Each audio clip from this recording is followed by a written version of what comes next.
virus itu masih dalam keadaan labil. Terus Bu? Gampang termutasi.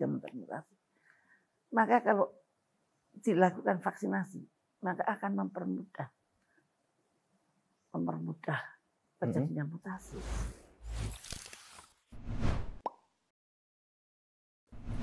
Dan datanglah COVID. Nah, gimana tuh Bu? COVID itu kalau saya lihat ya, saya bisa salah. Personnya yang bermain itu masih sama dengan yang bermain di flu burung. Big Pharma-nya masih sama dengan ya di flu burung. Waktu flu burung saya tidak vaksin. Tidak usah dengan vaksin. Dan nyatanya nggak ada flu burung lagi sampai sekarang. Iya Bu.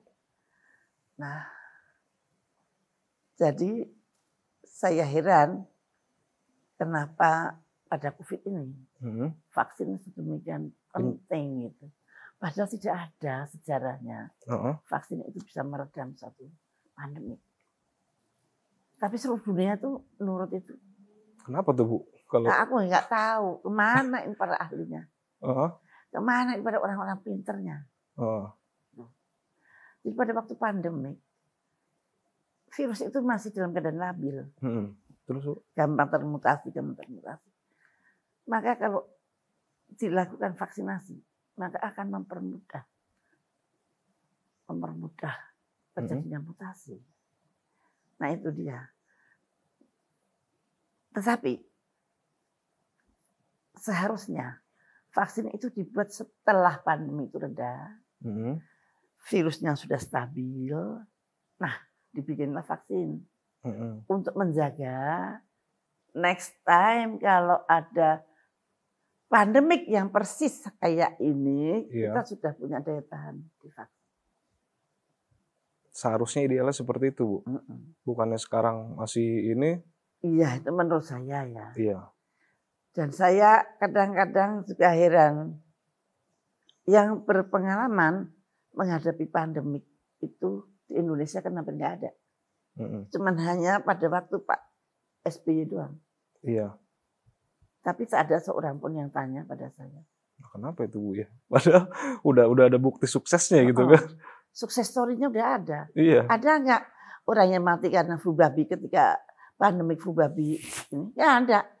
Kemasukan pasien satu flu babi aja enggak. Itu kan kerja keras kami. Nah itu saya heran. Mereka seolah-olah, beda kok. Padahal sama. Sama Bu ya. Tapi ya mungkin mereka merasa berbeda dengan saya. Takut saya mempunyai jurus-jurus yang berbeda dengan dia gitu ya. Nah, kalau jurus-jurusnya saya jangan-jangan nggak bisa dagang misalkan ya. Pasti nggak. Kalau jurus-jurusnya saya kan jurus-jurus yang garis lurus. Yang tidak mengenal dagang dan mengenal apa. Yang penting menyelamatkan rakyatnya. Nah itu mungkin karena sudah a priori dulu dengan saya, pasti jurus-jurusnya ibu itu beda dengan jurus kita lah udah. Itu kemudian mereka tidak mau mendengarkan dan berjalan dengan sendiri, ya sudah.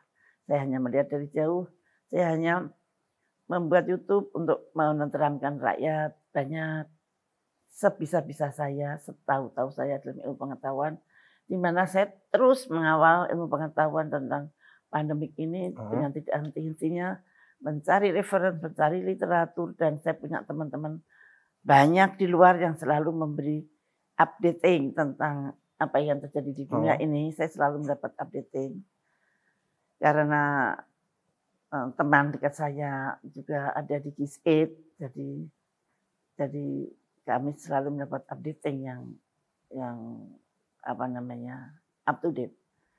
Itulah yang saat ini saya alami. Padahal Bu Siti sendiri kalau misalnya diminta jurusnya tuh udah ada Bu ya? Ya sekarang sudah too late. Sekarang sudah menurut saya sudahlah berjalan. Silahkan dengan hasil yang seperti ini. Dan karena kita tidak bisa membandingkan ya. Coba kalau pakai ini begitu kan nggak bisa. Ya. Dan sebagai orang yang beragama Islam selalu harus bersyukur bersyukur, alhamdulillah. Nah kalau semisal sekarang muncul lagi gitu Bu, terus sekarang kan yang lagi ramai kan Omikron nih Bu. Itu gimana kalau Ibu melihat tiba-tiba bermutasi muncul lagi jenis lain gitu loh Bu? Takutnya setelah Omikron ada apa lagi gitu ya. Nah, iya. Insya Allah kalau kita melihat di Amerika, melihat di UK, itu setelah Omikron, itu mereka mengatakan pandemik ini sudah menjadi endemik. Mereka membakar masker, membuang masker, dan kemudian mereka berkumpul, berpeluk-pelukan dan sebagainya. Ya biarkanlah mereka dengan hal seperti itu. Kita tidak usah merry, karena memang saat ini Omikron sedang melanda kita.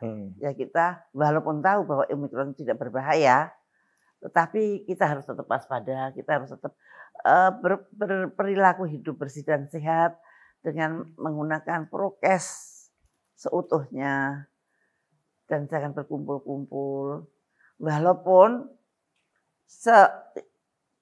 semenular apapun Omikron dinyatakan tidak berbahaya. Ini bukan saya yang mengatakan tidak berbahaya. Anda bisa buka literatur banyak semua mengatakan tidak berbahaya.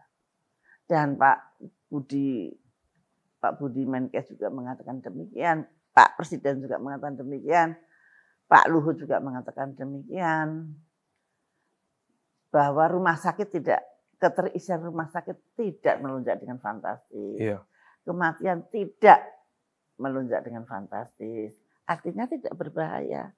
Nah, kenapa kok PPKM dinaikkan ke level 3? Nah, aku nggak tahu. Nah, kok kalau nggak berbahaya ngapain PPKM?